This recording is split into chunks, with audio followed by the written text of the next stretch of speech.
Bien, vamos a compartir.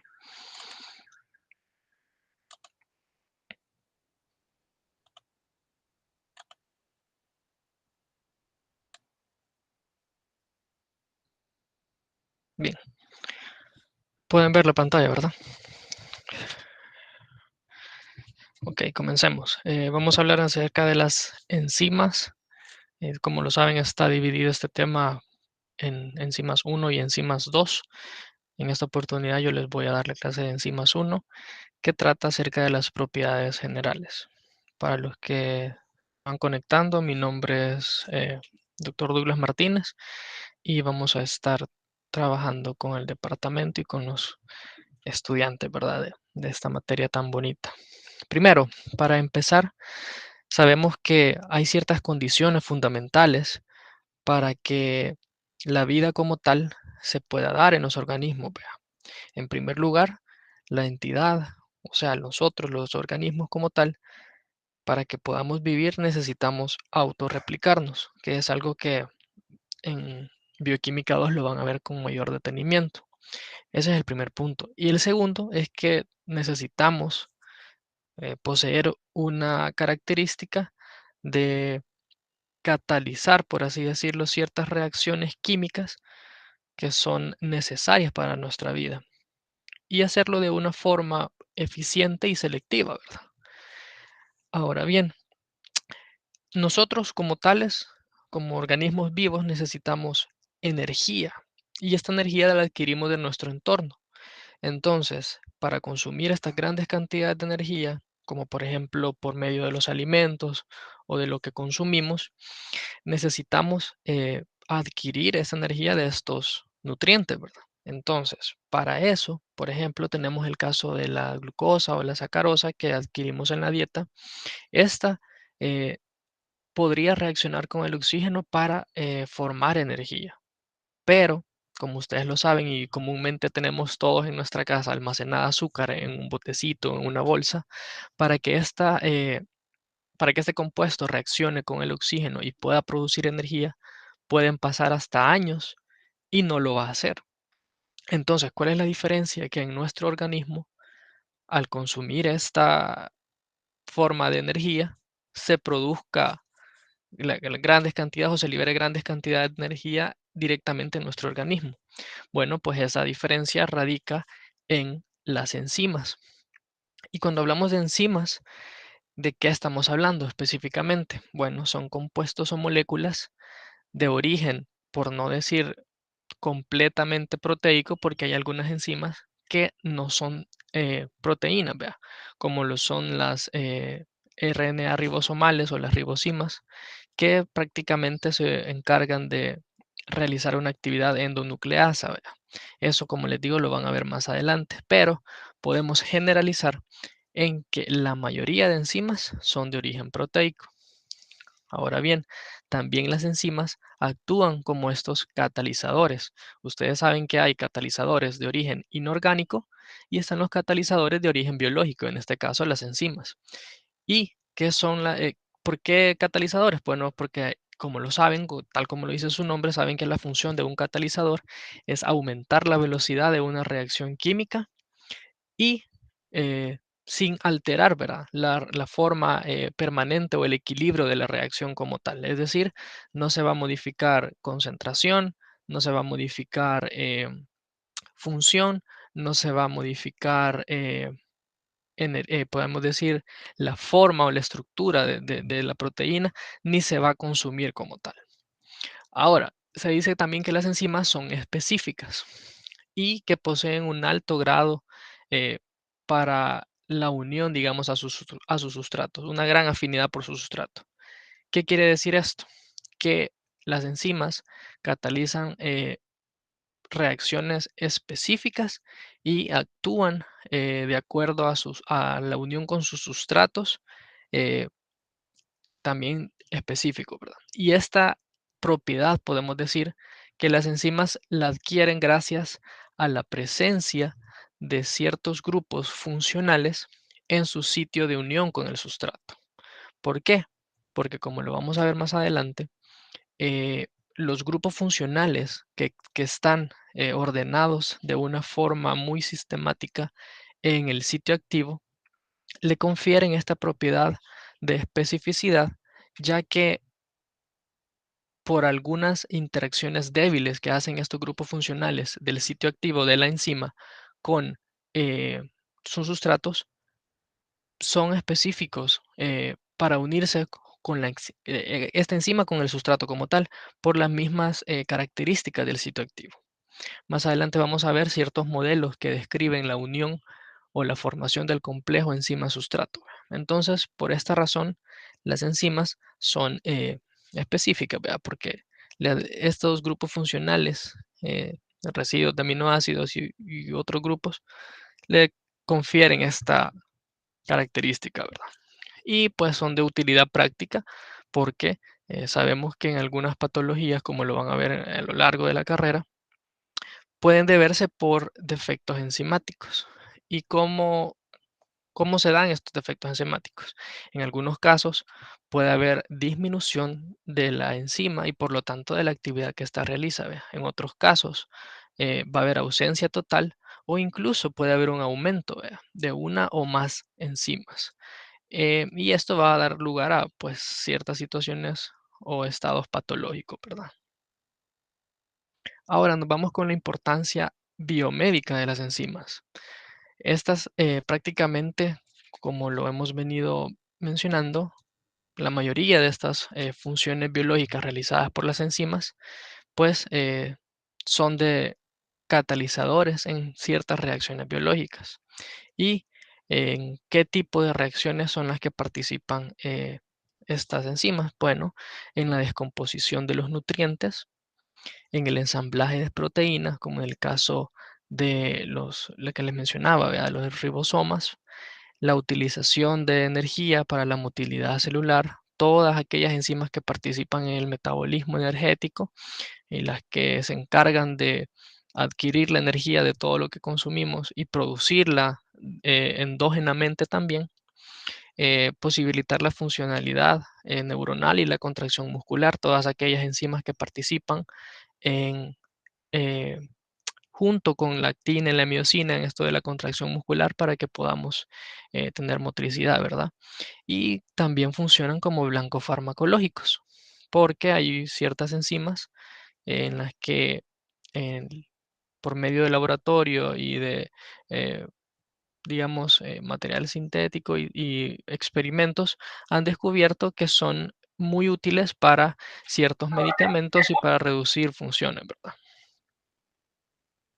Ahora bien, vamos a hablar un poco de las propiedades como tal de las enzimas. Sabemos que si son catalizadores biológicos, van a aumentar las velocidades de las reacciones, ¿verdad? Y muy a menudo estas reacciones son espectacularmente elevadas, la velocidad de estas reacciones son muy elevadas a comparación de si se realizaran, digamos, estas reacciones sin un catalizador biológico, en este caso las enzimas, ¿verdad? Se menciona acá que obedecen a las leyes de la termodinámica. ¿Por qué obedecen a las leyes de la termodinámica? No es objetivo, digamos, de esta clase, pero es importante mencionar que las leyes de la termodinámica prácticamente estudian el traspaso de energía, digamos, la transferencia de energía de un sistema a otro. Pueden haber sistemas abiertos o cerrados, en los cuales solo hay, si es cerrado, pues una transferencia de energía como tal, y si es abierto, se puede transferir energía y aparte de eso, puede también haber transferencia de masa. Entonces las enzimas obedecen a estas leyes de la termodinámica porque participan en la transferencia de energía por medio de grupos funcionales, por medio de también algunos, podemos decir, compuestos porque hay ciertas estructuras que vamos a ver más adelante que participan en estas reacciones enzimáticas y que se unen a la enzima para conferirle una actividad, ¿verdad? Una actividad catalítica como tal. Entonces obedecen a las leyes de la termodinámica y también podemos decir que eh, son termolábiles por el hecho de que, como ya lo hemos mencionado, son la mayoría de origen proteico y con estructura terciaria o cuaternaria. Entonces, ustedes saben que las proteínas con cambios de temperatura pueden llegar a perder esta estructura terciaria o cuaternaria por el hecho de que las proteínas se desnaturalizan a ciertas temperaturas. Entonces, son termolábiles porque a ciertas temperaturas van a perder esta función catalítica por la razón que les menciono, ¿verdad? De la desnaturalización. Pueden también catalizar reacciones directas e indirectas, porque rara vez van a formar productos secundarios, ¿verdad? Solo es lo que producen como tal, y esta misma característica es la que le va a dar eh, la alta afinidad por su sustrato, ¿verdad? Y también algo importante de mencionar, que es una de las diferencias que vamos a ver más adelante con los catalizadores inorgánicos, es que son controladas eh, por mecanismos regulatorios. Es decir, las enzimas pueden, como ustedes lo van a ver en la otra clase, enzimas 2, tener cierta regulación. Y hay muchos factores que pueden regular la actividad de cada una de las enzimas. Vea. Entonces, como les mencionaba, las enzimas son catalizadores biológicos. Vea. Y hay también catalizadores de origen inorgánico, podemos decir. ¿Y cuáles son las diferencias de eso? ¿En qué radican las diferencias? Bueno, primero, la primera característica o diferencia, podemos decirlo, de entre las enzimas y los catalizadores inorgánicos es por su naturaleza química. Tal como les he mencionado, gracias a su estructura proteica, las enzimas pueden adquirir estructuras terciaria o cuaternaria y son las únicas moléculas capaces de adaptarse a su sustrato, como lo vamos a ver en unos modelos que se plantearon para la formación del complejo enzima-sustrato. Entonces, los catalizadores inorgánicos no pueden o no son capaces de adaptarse al sustrato como tal, vea. Y obviamente a diferencia de las enzimas, no son de origen proteico. Otro, lo que ya les mencionaba, es la termolabilidad. Como ya les expliqué, vea, las enzimas tienen una temperatura óptima a la cual funcionan de manera más eficiente. Y los catalizadores inorgánicos generalmente, a medida va aumentando su temperatura, va aumentando, digamos, también su actividad catalítica, pero en las enzimas no, vea, porque sabemos que esto no es posible por la desnaturalización de la misma. Otra diferencia es que las enzimas pueden regularse y tienen una especificidad, ¿verdad? Y los catalizadores inorgánicos pues no lo tienen. Eh, Generalmente se puede utilizar un catalizador para muchas reacciones y puede funcionar de diferente forma, ¿verdad? Pero en el caso de las enzimas, la mayoría son sumamente específicas, tanto para el tipo de reacción que va a catalizar y también para el tipo de sustrato al cual se va a unir para producir los, los compuestos, ¿vea? Que dan origen a estas reacciones.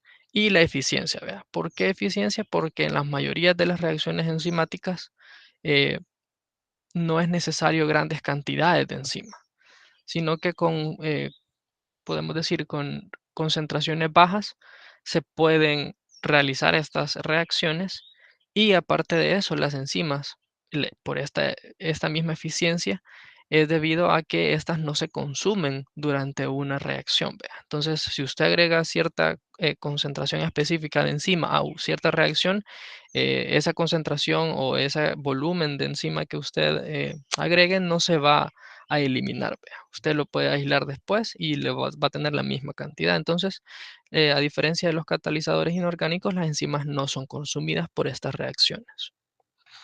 Hablando un poco de los antecedentes y de la historia de la bioquímica, en los inicios del estudio de la bioquímica, pues las enzimas se nombraban en relación a su descubrimiento. Por ejemplo, tenemos la tripsina, la pepsina, que es la que participa en el proceso de digestión, la lisozima también.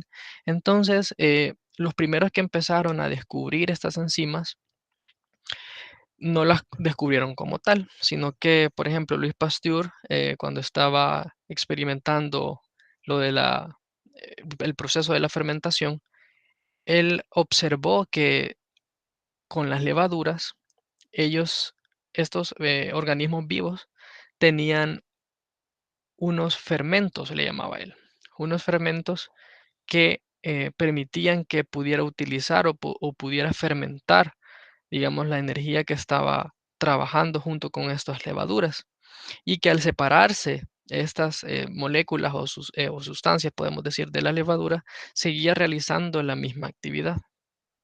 Entonces, más adelante, otros científicos fueron descubriendo eh, las funciones de estas enzimas y pues llegó hasta el momento en el que les dieron este nombre como tal. Y quien le dio el nombre como tal de enzimas fue Kuhn, vea, Frederick Kuhn, que mencionó que les daba el nombre porque deriva del griego enzimos, que significa en la levadura. Entonces, como descubrieron inicialmente que se encontraban en las levaduras, por eso les dieron el nombre de enzimas. Entonces, en algunos casos, la enzima, si estamos hablando de una enzima en específico, puede tener dos o más nombres. O en el caso de las isoenzimas, que son dos enzimas diferentes, pueden tener el mismo nombre también.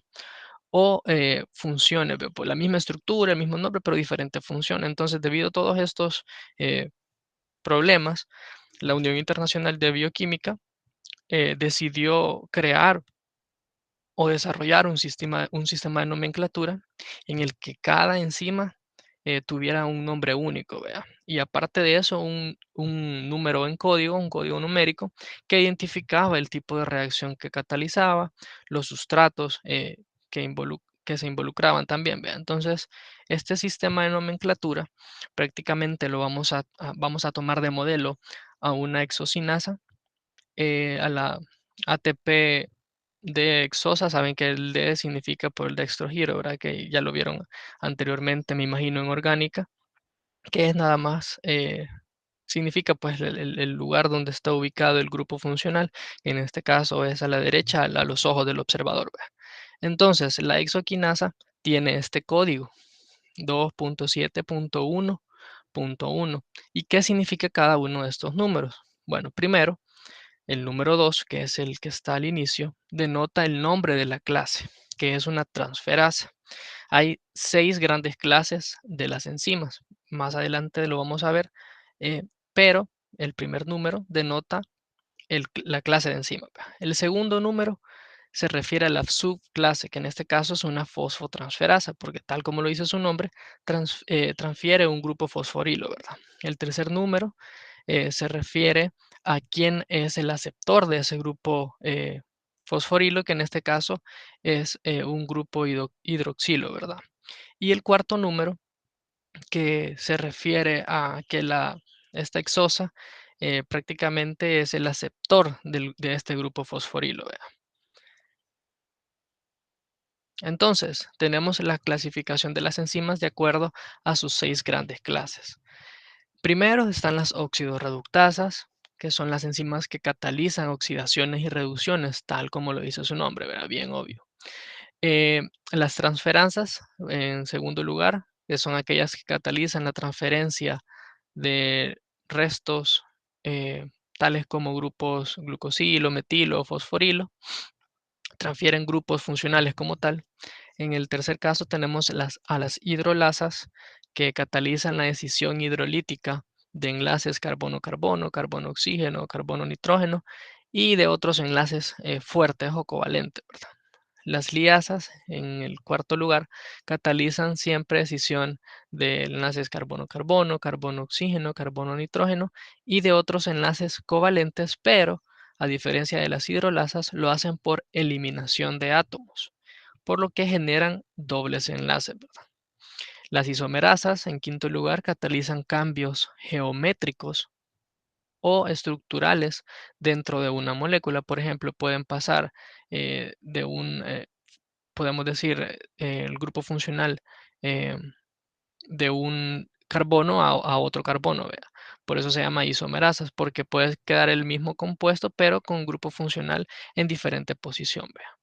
Entonces ya cambia, ¿vea? Ya es un isómero. Y las ligasas, que son las últimas dentro de la clasificación, que prácticamente catalizan la unión o la ligadura de dos moléculas en reacciones acopladas a la hidrólisis del ATP. Un ejemplo de estas son las que participan, por ejemplo, al momento de la replicación del ADN, cuando al final unen las hebras que se han formado, que más adelante lo van a ver. Como les digo, ahorita solo es a forma de introducción, pero estas son las 6 grandes clases de enzimas que se tienen, ¿verdad?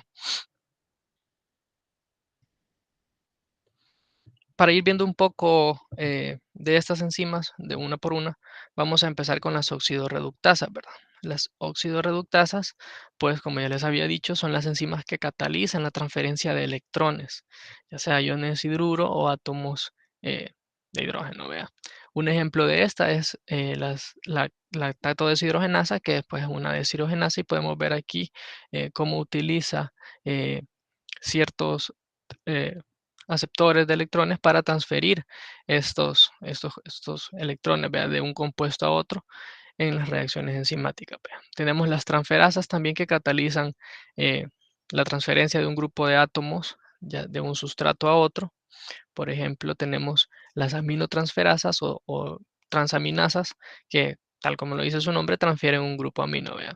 O las quinasas que transfieren un grupo fosfato. Entonces acá tenemos de un sustrato a otro cómo transfieren, digamos, este compuesto de acá, un grupo amino, lo transfiere del glutamato, la alanino,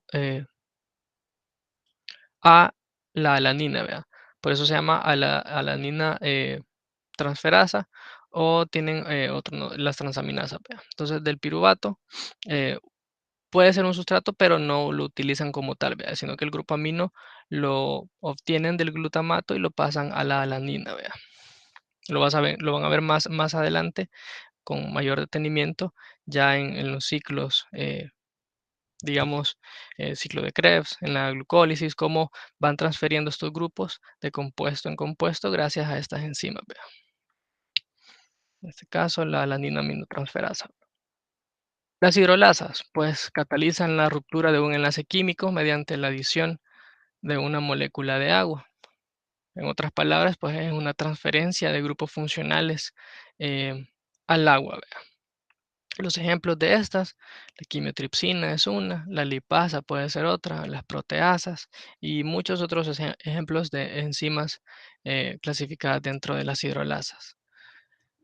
Las liasas catalizan la ruptura de enlaces químicos, excluyendo enlaces peptídicos por un proceso distinto al de la hidrólisis. Vea, como ya lo había mencionado, eh, a diferencia de estos, no se hacía por medio de hidrólisis, sino que por medio de, puede ser transferencia de energía, ruptura de enlaces en las que pasaban de triples enlaces a dobles enlaces, ¿verdad? Los ejemplos de estos son la aldolasa puede ser un ejemplo, o la piruvato descarboxilasa. Las isomerasas, como les mencionaba, la transferencia de grupos dentro de moléculas dando formas isoméricas, ¿vea? Un ejemplo puede ser la triosa fosfato isomerasa. En este caso podemos ver cómo el mismo compuesto está como tal, pero le podemos, como decirlo así, le da vuelta, ¿vea? Le pone el grupo funcional en otro carbono. Entonces ya no es como tal dihidroxiacetona fosfato, sino que es delta gliceraldehído trefosfato, porque ha cambiado los grupos funcionales de un carbono a otro, ¿vea? Y por último, las ligasas que catalizan la formación de enlaces entre los carbonos hidrógeno, carbono nitrógeno, carbono sulfuro, o podemos decir que cataliza, digamos, la formación de átomos, generalmente utilizando la energía de la hidrólisis del ATP. Entonces, uno de los ejemplos de esta es la glutamina sintetasa, ¿vea? Que no lo hace como a diferencia del otro por medio de ruptura de enlaces, sino que utilizando la energía del ATP para lograr esta hidrólisis. Y aquí en su bibliografía pueden ver resumida toda esta clasificación de estas enzimas y las acciones que hace cada una de ellas, ¿verdad? Ahora pasamos al funcionamiento como tal de las enzimas. Sabemos que un rasgo distintivo de estas reacciones catalizadas enzimáticamente es que tienen lugar dentro de un confín o dentro de una bolsa, podemos decir, de la misma enzima. Y a esta bolsa se le da el nombre de sitio activo.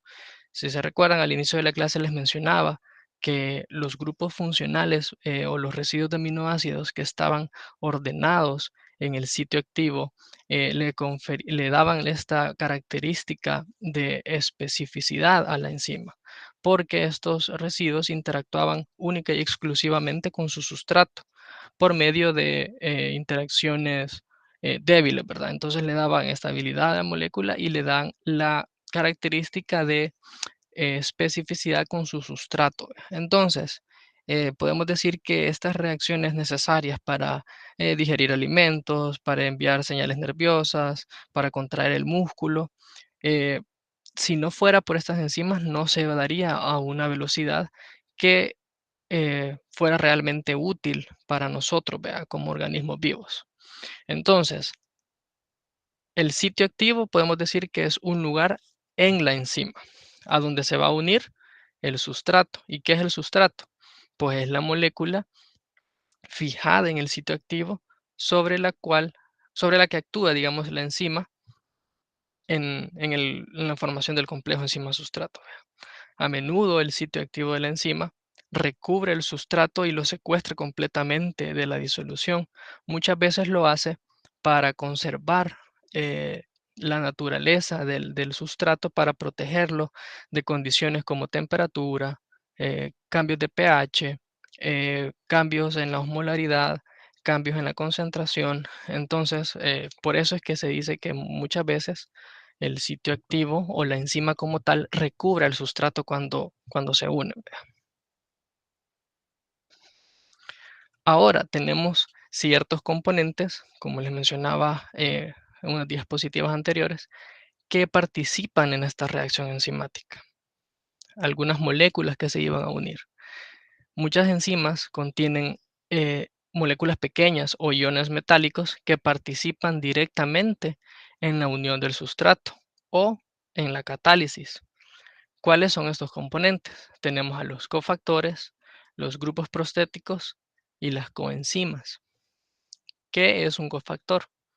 Es un cofactor, no es nada más aquel compuesto o sustancia que va a ayudar a que el sustrato pueda unirse al sitio activo. Entonces, para su actividad, algunas enzimas pueden necesitar iones inorgánicos, en este caso metálicos, vea. Y la coenzima como tal es una molécula orgánica o metalorgánica compleja que actúan como transportadores transitorios de grupos funcionales. Y la mayoría de ellos, de las coenzimas, son derivados de vitaminas o nutrientes orgánicos. Entonces, uno, el cofactor, es aquel que se va a unir, digamos, a la enzima para poder darle su actividad catalítica, ¿verdad? Porque aunque se une el sustrato como tal, si no tiene ese cofactor unido a la enzima, no va a poder realizar su actividad catalítica, ¿verdad? Y la coenzima, pues es aquella molécula que también ayuda a que realice, digamos, la enzima su actividad, pero a diferencia del cofactor, que es derivado, digamos, de iones inorgánicos, la coenzima puede ser de origen proteico o metaloproteico, vea. Tenemos también el grupo prostético, que prácticamente a forma de verlo y para evitar confusiones, puede realizar, digamos, o puede referirse a la misma función de la coenzima, pero a diferencia de la coenzima, el grupo prostético como tal es un compuesto que está unido covalentemente o de manera muy fuerte a la enzima. Algunas enzimas pueden requerir, digamos, tanto una coenzima como tal o uno o más iones metálicos para su actividad, pero estos, cuando se unen fuertemente a la enzima, se le llama grupo prostético, fuertemente o covalentemente, como ustedes lo quieran llamar. Y en ciertos casos tenemos también, aparte del grupo prostético, como ya les mencioné en la diapositiva anterior, están las coenzimas, vea.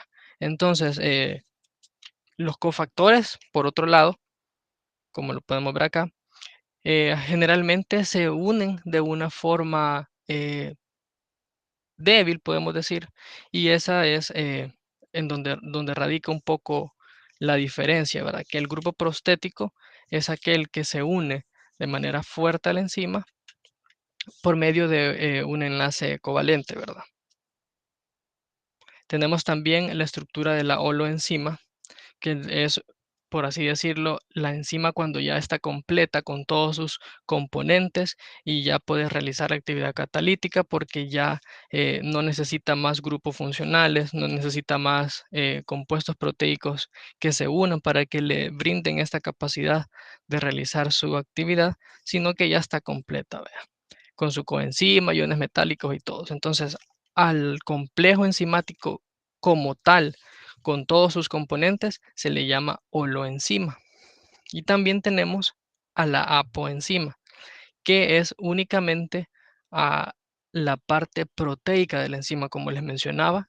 La enzima puede tener unida iones metálicos, puede tener unida otros grupos funcionales, pero todo aquello de la holoenzima que sea de origen proteico, o sea, que sea parte proteica, no importando si es de la enzima como tal o si es otro compuesto que se une, a esto se le llama apoenzima. Entonces, a forma de resumen, podemos decir que el grupo prostético, como les mencionaba, son los que se incorporan de manera firme y estable en la estructura de una proteína o de una enzima mediante fuerzas covalentes o no covalentes, vea. Y los cofactores tienen funciones similares al grupo prostético, pero la principal diferencia es que se unen de forma débil y transitoria a las enzimas o a los sustratos como tal, porque muchas veces estos cofactores no necesariamente siempre se van a unir a la enzima, sino que muchas veces se unen al sustrato para que éste adquiera una conformación estructural que le permita ser afín al sitio activo. Entonces, ese término lo tienen que tener en claro que muchas veces los cofactores se van a unir al sustrato y no a la enzima. ¿Ve? Y las coenzimas, que como los mencionaba, transportan muchos sustratos desde un punto dentro de la célula a otro punto, vea. Prácticamente se encargan de estabilizar las especies reactivas, aumentar el número de puntos de contacto entre el sustrato y la enzima, vea. Podemos ver acá ejemplificado eh, la enzima como tal y la coenzima. Digamos que esta coenzima al final eh, es de origen proteico. Vea. Entonces, si toda esta parte que les estoy señalando acá le quisiéramos dar un nombre, si esto es proteína y esto es proteína, a esto como tal se le llama apoenzima, que es toda la parte proteica de la enzima. Por ejemplo, acá ya se formó el complejo enzima-sustrato. Entonces, en este caso, digamos que el sustrato fuera de un origen no proteico. Entonces, solo la parte de acá es la apoenzima, ¿vea? Lo proteico como tal. Y todo, digamos que aquí, digamos que esta vez es un cofactor, podemos decir, y se une aquí, o este puntito celeste se une aquí. Entonces ya está todo conferido, unido a la enzima, todos los compuestos que tienen que unirse, y a todo esto unido es a lo que se le llama holoenzima. Y sin importar si son de origen orgánico o inorgánico, y si está unido al enzima o al sustrato, ¿vea?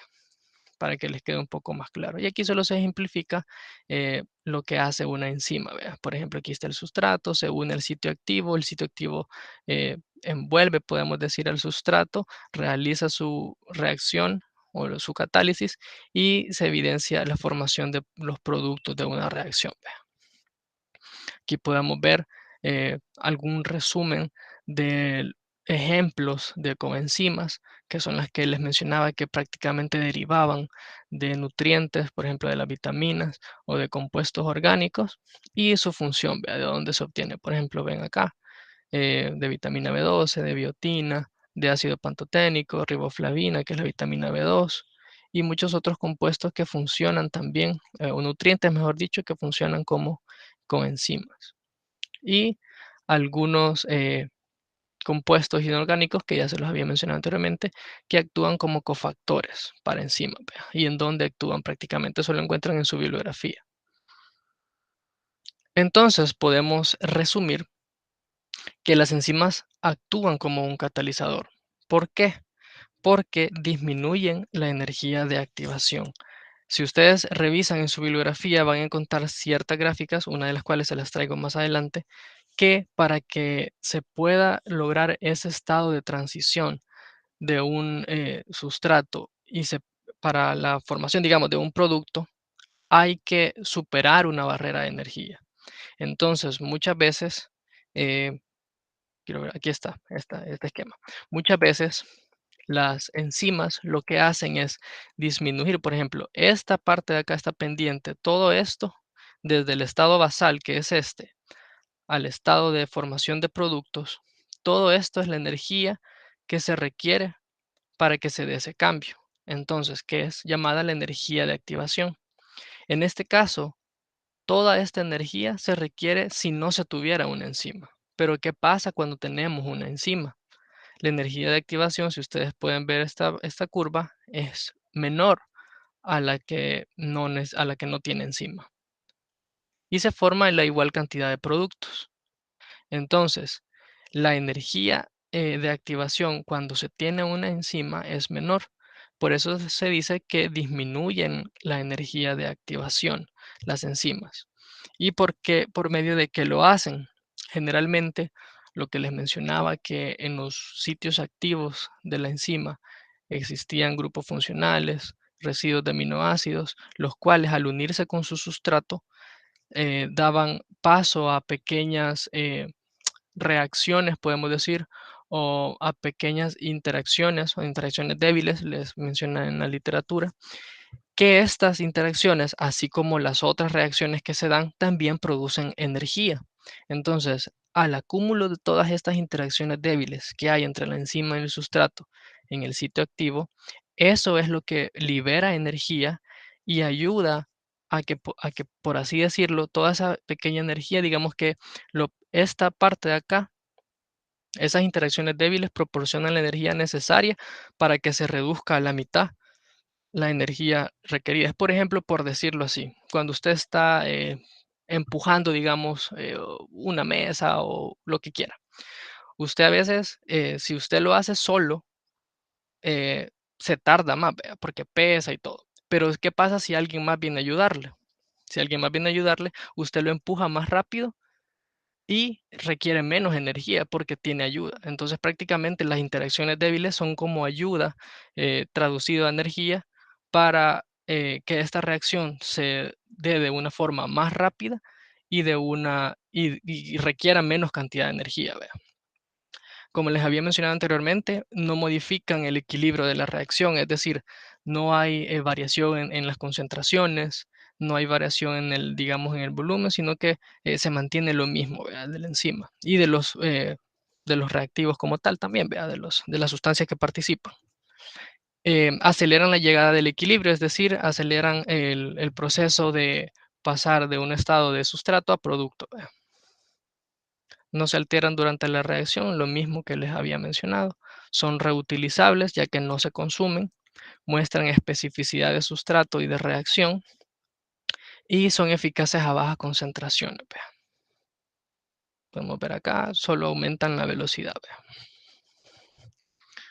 Este esquema, si lo quieren leer, lo encuentran en la bibliografía que al final de la clase se las he puesto y está explicado bien, bien bonito para que ustedes puedan entender todos estos términos y los motivos por los cuales las enzimas disminuyen o requieren menos cantidad de energía y lo hacen de una manera más rápida. Ahora, para hablar un poquito de cómo explicamos, digamos, esos incrementos altamente selectivos en la velocidad de las reacciones catalizadas por las enzimas.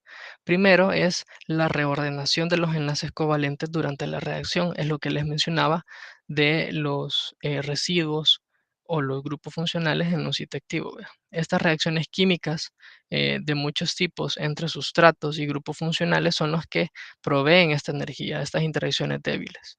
Menciona acá las interacciones covalentes entre enzimas y sustratos hacen disminuir la energía de activación, o sea, aceleran la reacción. Y prácticamente las interacciones no covalentes entre la enzima y el sustrato son las que brindan esta energía. Se forma, digamos, una cantidad de energía con la reacción como tal o principal del sitio activo entre la enzima y el sustrato, pero también las otras que se dan a lo largo de la enzima, recuerden que es una estructura proteica. Entonces tiene residuos de aminoácidos en toda la enzima, no solo en el sitio activo. Entonces, para brindarle estabilidad a la molécula y al complejo enzima-sustrato, eh, gran parte de esta energía requerida para disminuir la necesidad de energía de un estado de transición, pues proviene de estas interacciones débiles. Vea. Por otro lado, tenemos la clasificación de las enzimas de acuerdo a su complejidad. Y como ustedes lo saben, pueden ser de origen monoméricas, oligoméricas o sistemas multienzimáticos, de acuerdo a su estructura, ¿verdad? Como tal. Tenemos en primer punto las monoméricas, que prácticamente son aquellas que tienen prácticamente, por así decirlo, una sola unidad, porque muchas enzimas pueden tener hasta 60 unidades, ¿vea? Pero las monoméricas son las que se componen de una sola unidad y de una sola cadena polipeptídica. Prácticamente estas enzimas monoméricas no presentan una estructura cuaternaria. Y algunos ejemplos de estas enzimas pueden ser las enzimas hidrolizantes, como la lisozima, la elastasa, la ribonucleasa, el tripsinógeno, la carboxipeptidasa. Todas estas eh, tienen estas características, ¿verdad? De no presentar estructura cuaternaria y solo constar de una cadena polipeptídica. Las oligoméricas, ¿cuáles son estas? Las que comprenden de dos o más subunidades. Alguna literatura menciona que se pueden haber hasta 60 unidades aisladas en un solo complejo, digamos, o en una sola unidad enzimática como tal. ¿Vea? Entonces, podemos generalizarlo como aquellas enzimas de estructura que comprenden dos o más subunidades. ¿Vea? Otra característica de ellas es que se asocian entre estas unidades, no es que andan, digamos, no es que están siempre juntas, sino que están ligadas, por así decirlo, o están asociadas para lograr una actividad catalítica. Si alguna de estas partes se libera o se separa de la unidad, ya puede perder o disminuir su capacidad catalítica. Y mencionarles que la mayoría de las enzimas son oligoméricas, ¿vea? Que tienen dos o más subunidades. Y bueno, van recibiendo el nombre según el número de unidades que tengan. Por ejemplo, si tiene dos es un dímero, si tiene cuatro es un tetrámero, cinco pentámero y así sucesivamente. ¿Vea? Y también tenemos a los complejos o los sistemas multienzimáticos, que prácticamente son complejos de enzimas diferentes dentro de una célula. ¿Vea? Forman una secuencia de reacciones enzimáticas en una vía determinada. Y el producto de la primera reacción pasa a la siguiente y pasa por otra transformación y así sucesivamente. ¿Vea? Eso es la característica de los sistemas multienzimáticos. Ahora bien, tenemos algunos tipos también de sistemas multienzimáticos, una subdivisión, digamos, eh, de este tipo de enzimas, los cuales pueden ser solubles o disociados, que por ejemplo pueden ser las enzimas de la vía glucolítica, o los complejos multienzimáticos como tal, que es el complejo de la piruvato deshidrogenasa, o bien un sistema enzimático anclado a membrana, que un ejemplo podría ser las enzimas de la cadena transportadora de electrones o cadena respiratoria. Aquí podemos ver ejemplificado los que son solubles, por ejemplo, están en el citosol, por así decirlo, de la célula y están pasando de una reacción a otra. ¿Vea? Los complejos multienzimáticos, que son un número no definido, digamos, de enzimas. Pueden ser 5, pueden ser 4, pueden ser 3, pueden ser 2 o más, vea. Eh, entonces, estas van de una reacción a otra pasando el producto que se va obteniendo y se va transformando de una a otra enzima, ¿vea? Y los que están anclados a la membrana, ¿vea? Que son característicos, o un ejemplo de esto podría ser la cadena transportadora de electrones, como ya se los había mencionado. También un término importante que deben conocer acerca de generalidades de las enzimas son las enzimas que son semejantes catalítica y estructuralmente y, y que por lo tanto catalizan la misma reacción, pero se encuentran en tejidos distintos del organismo. Entonces, a estas enzimas se les da el nombre de isoenzimas o isocimas. Y prácticamente, aunque tengan semejanzas catalítica y estructuralmente, difieren en propiedades cinéticas, ¿vea? O sea, lo que hacen. Y pueden diferir también frente a moduladores alostéricos, o sea, a tipos específicos de reguladores de la enzima, por ejemplo, algunos iones metálicos pueden regular de manera distinta estas enzimas, ¿vea? Un ejemplo de esto son la lactato deshidrogenasa y la creatinfosfoquinasa, ¿vea? Que sabemos, como les mencioné, se encuentran en tejidos distintos. Ejemplos de esto, la lactato, ¿vea? La lactato deshidrogenasa de tipo 1, que se encuentra principalmente en corazón y en los glóbulos rojos. La lactato deshidrogenasa 2, que se encuentra en los leucocitos, ¿vea? Células blancas. La tipo 3, que se encuentra principalmente en los pulmones. La 4 en los riñones, en la placenta y en el páncreas. Y la 5 en el hígado y en el músculo esquelético, vea. Prácticamente es la misma enzima, pero está eh, en diferentes tejidos. Y por otro lado, la creatinfosfoquinasa, pues un ejemplo de esto es la CPK-MM, que se encuentra en el músculo esquelético, la CPK-MB, que se encuentra en el corazón, y la CPK-BB, que se encuentra en el cerebro. Entonces, prácticamente cuando estas enzimas se cuantifican en clínica, digamos, por medio de laboratorio. Ustedes en el área clínica van a ver que a veces para diferenciar un infarto de de algún otro proceso patológico, muchas veces toman las enzimas cardíacas, vea. En este caso, la CPKMB, muchas veces cuando hay también eh, cuando se realiza ejercicio intenso o hay algún daño muscular, la que se encuentra más elevada es la CPK-MM porque está en músculo esquelético, vea. Igual con la lactato deshidrogenasa. Ahora pasamos a los modelos de interacción. Estos modelos de interacción prácticamente no son más que la formación de los complejos enzima-sustrato. Y prácticamente eh, se, se definían, podemos decir, dos tipos de modelo. Primero se habló o se planteó el modelo de llave y cerradura y posteriormente descubrieron que había otra teoría, podemos decir, acerca de la formación de este complejo enzima-sustrato. Y el modelo que existía era el de ajuste inducido.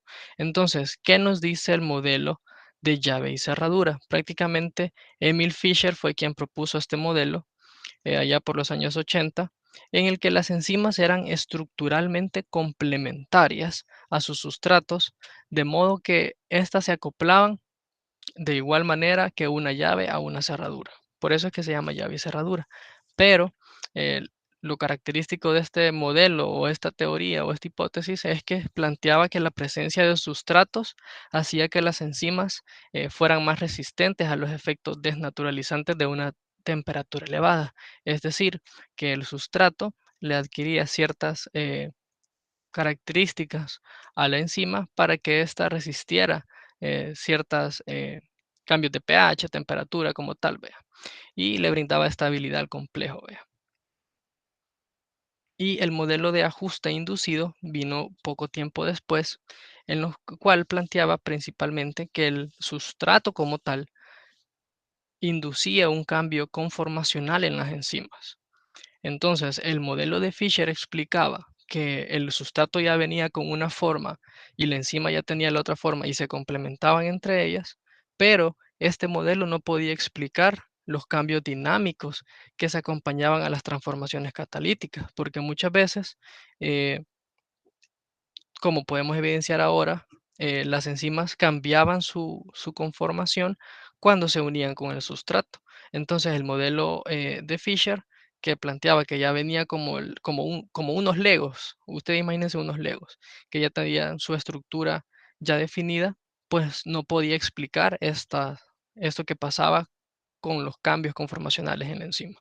Entonces, más adelante plantearon, Daniel Koshland planteó este modelo de ajuste inducido y estableció que la enzima sufría cambios a medida que se iba uniendo al sustrato y que era análogo de colocar un, dentro de un guante la mano, ¿vea? Cuando el guante tiene una cierta estructura, pero cuando usted se lo acomoda en la mano, se va acoplando o va cambiando, digamos, su estructura, ¿vea? Entonces, prácticamente eso planteaban las dos tipos de hipótesis.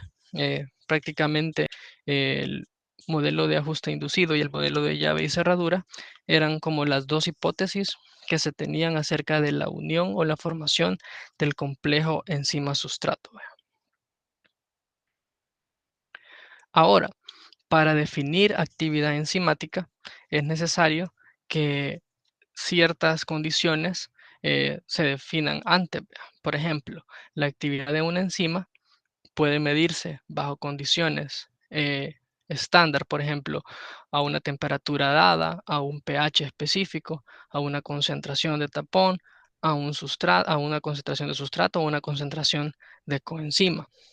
Eh, Esto se debe a que, tal como lo mencioné, algunos estados, como el cambio de pH, cambio de temperatura, pueden darle o quitarle, digamos, actividad enzimática como tal o catalítica a la enzima. ¿Ve? Entonces, por eso es que se mide de acuerdo a situaciones o a condiciones definidas. Em, Prácticamente tenemos la forma en la que, o la unidad en la que se mide la actividad catalítica, que es la unidad internacional. ¿Ve? Entonces, una unidad internacional de enzima cataliza la conversión de un micromol de sustrato en producto por unidad de tiempo, que en este caso es el minuto. La tasa o velocidad de una reacción enzimática en, en las condiciones ya específicas se pueden definir como la velocidad de conversión de un sustrato a un producto por unidad de tiempo. Entonces acá lo pueden ver en la gráfica. Aquí está el sustrato, en el eje de las X va el tiempo de la reacción y en el eje de la Y la concentración. ¿Ve? Entonces podemos ver a medida se va disminuyendo, digamos, el sustrato, va aumentando el producto hasta llegar a un equilibrio. ¿Ve? Entonces, prácticamente para medir todo este tipo de conceptos se utilizan ciertos términos, vea, que los vemos acá. Primero, eh, la medición de la actividad enzimática puede ser ya sea por el número de recambio, por la unidad enzimática, por el catal o la actividad específica. Entonces, ¿qué es el número de recambio? Es el número de moléculas de sustrato transformadas por unidad de tiempo, por una molécula de enzima. ¿Verdad?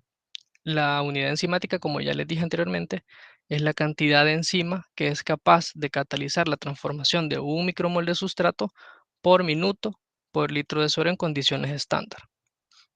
Por ejemplo, a un pH de 740, eh, a una temperatura de 37 grados o menor, ¿vea? Ya, o sea, condiciones ya definidas.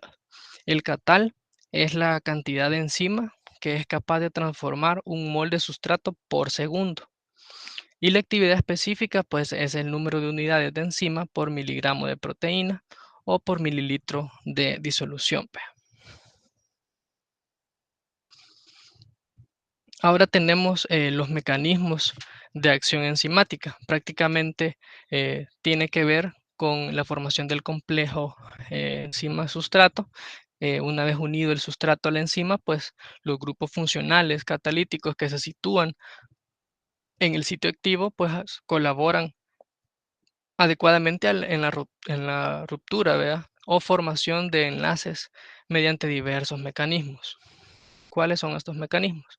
Se plantean cuatro específicamente: la catálisis por el mecanismo de acción ácido-base, catálisis por proximidad, catálisis por tensión y catálisis covalente. Vamos con el primero, la catálisis ácido-base. Prácticamente esta catálisis es en la que los grupos funcionales ionizables de las cadenas laterales de aminoácido y de los grupos prostéticos, en el caso que estén presentes, pueden contribuir a la catálisis actuando ya sea como ácidos o como bases, y específicamente cuando actúan como eh, donadores, podemos decir, eh, de protones, o cuando los ácidos participan, digamos, en la donación o en la recepción de protones o de iones hidróxido, se llama catálisis específica de ácido o base. Es decir, cuando únicamente hay ácidos o bases que participan en esta catálisis, es que se llama específica. Pero sabemos que a veces hay reacciones cuyas velocidades pueden responder a todos los ácidos o bases presentes. Entonces, en este caso, cuando eh, todos participan, podemos decir todos los ácidos o bases presentes, eh, es llamada catálisis ácida o básica general. Entonces, en resumidas cuentas, cuando únicamente los que participan son los protones o los iones de hidróxido, se le llama catálisis específica de ácido o base. Por ejemplo, catálisis específica de ácido o catálisis específica de base. Cuando participan únicamente protones. Vea. Si, si adquieren el protón, vea, son catálisis específica de base, o si dona el protón, catálisis específica de ácido. Y en el caso en el que cualquier ácido, no solo los protones o los iones hidróxido, participan en la reacción, pues es catálisis ácida o básica general. Vea. Tenemos también la catálisis por proximidad. Y esta plantea la forma en la que las moléculas pueden interactuar entre sí, pero exclusivamente tienen que estar dentro de la distancia de formación de enlaces. Si no están a una distancia óptima para formación de enlaces, ya no se puede dar este catálisis por proximidad.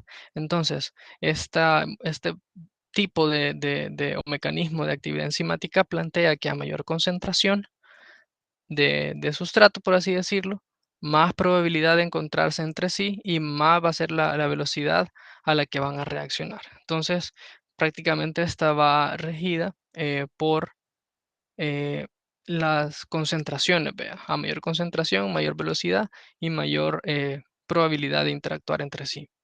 Y prácticamente cuando una enzima se une a moléculas de sustrato en su sitio activo, va a crear una región de alta concentración de sustrato local. Por ejemplo, si nosotros eh, ponemos, por así decirlo, cuando estamos haciendo algún refresco, eh, gran cantidad de azúcar, en esa va a haber una alta concentración de sustrato local en el vaso, vea, y las moléculas se van a orientar para actuar entre sí químicamente. O sea, usted no va a echarle azúcar al vaso y va a tener azúcar afuera. Vea. Entonces, esta catálisis por proximidad prácticamente explica o plantea que a mayor cantidad de sustrato local va a haber mayor actividad catalítica y mayor probabilidad de producir el producto deseado en el medio, ¿vea? Donde se está aumentando la concentración.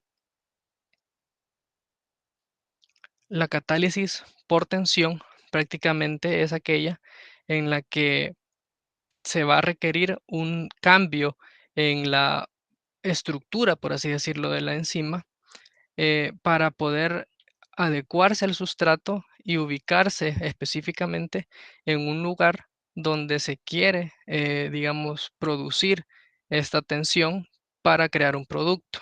Por ejemplo, cuando usted agarra, por decirlo algo, un lapicito y lo quiere quebrar, entonces usted se adecua el lápiz en los dos extremos para poder generar la tensión en medio del lápiz porque usted lo quiere separar en dos pedazos iguales, ¿ve? Entonces, para generar esa tensión, usted ya sabe cómo colocar sus 2 manos en los extremos, ¿vea? Porque lo puede romper, sí, en el medio de un solo, pero si usted quiere ver cómo va cambiando, o cómo se va produciendo la tensión en el lápiz, si usted se fija, antes de quebrarse se genera la tensión y cambia la forma o la estructura, ¿vea? Entonces, cuando se requiere romper un enlace covalente, una reacción lítica, las enzimas normalmente se unen a sus sustratos en una conformación que debilita el enlace dirigido a la escisión y por medio de esta distorsión física y la polarización electrónica, ¿vea? Se logra obtener dos productos, ¿vea? Por así decirlo, o la tensión que queremos generar para la producción de energía o de otro compuesto. Esta conformación prácticamente imita la del estado de transición, que prácticamente plantea transitoria representa el punto intermedio en la transformación de sustrato a producto. O sea, es el estado, digamos, de que tiene que sobrepasar la reacción, el estado de transición, para producir de un sustrato a un producto. Por ejemplo, en la metáfora que les ponía del lápiz, el sustrato es uno, ¿verdad? Porque usted tiene un lápiz, pero cuando ya genera la tensión y lo quiebra, ya tiene dos productos. Entonces, prácticamente a eso se refiere. Y tenemos por último la catálisis covalente. Prácticamente este proceso implica la formación de un enlace covalente entre la enzima y uno o más sustratos. La energía de activación en este tipo de catálisis es más baja. Por lo tanto, hay una velocidad más alta. ¿Por qué? Porque se requiere menos energía y como ya les explicaba, lo de la analogía de que si usted empujaba algo y alguien le ayudaba, lo hacía de forma más rápida y con menos cantidad de energía. El estado enzimático en este tipo de catálisis es transitorio, es decir, puede producir cambios, pueden darse cambios conformacionales y todo, pero este estado no va a ser permanente. Cuando ya se haya producido eh, la cantidad o cuando ya se haya transformado, mejor dicho, la cantidad de sustrato en producto, esta conformación vuelve a como había iniciado, ¿vea? O a su conformación inicial. Y particularmente es común entre las enzimas reacciones de transferencia grupales. Lo que les mencionaba, por ejemplo, si la enzima adquiere un grupo funcional porque el sustrato se lo brindó, pero cuando se genera el producto, ya esta enzima, eh, por así decirlo, se desprende, se deshace o se separa del grupo funcional y vuelve a la estructura inicial. ¿Vea? Unos ejemplos de este tipo de catálisis lo podemos encontrar prácticamente con los residuos enzimáticos de cisteína, serina y en menor medida o en algunas de histidina, ¿vea? Que participan este tipo de residuos en estas catálisis. Y un ejemplo de esta es la reacción de la fructosa 2,6-bifosfatasa que podemos ver acá en este punto, en la lisina 356, en el residuo de arginina 352, arginina 307 y arginina 257, cómo se va desprendiendo de esto, si ustedes pueden ver acá, aquí se van transfiriendo los grupos y va pasando el grupo fosfato y se va separando de la molécula. Ven acá. Entonces, si ustedes se fijan, según la definición, la energía de activación es más baja y particularmente se da entre enzimas que catalizan reacciones de transferencia grupales. Vea. Entonces ahí está la transferencia del grupo, que prácticamente es el grupo fosfato. Entonces este es un ejemplo de este tipo de reacción. Prácticamente las enzimas, estas son propiedades generales, ¿verdad? También tienen propiedades que van de acuerdo a su cinética o a explicar un poco mejor los principios de cómo hacen las enzimas para realizar estas reacciones de forma más rápida y hacerlo con una menor cantidad de energía. Entonces, eso lo van a ver más amplio en la clase número 2, el día jueves. Prácticamente la bibliografía para esta clase pues la encuentran en el capítulo 7 de Harper, en la edición 31, ¿verdad? Y en Leninger, Principios de Bioquímica, en la séptima edición, en el capítulo 6. Prácticamente iban a encontrar todo lo relacionado con las propiedades generales, pero les invito a que también puedan buscar de otras fuentes, de otros libros para empaparse más de este tema. ¿Vea? No sé si hay alguna duda, alguna pregunta.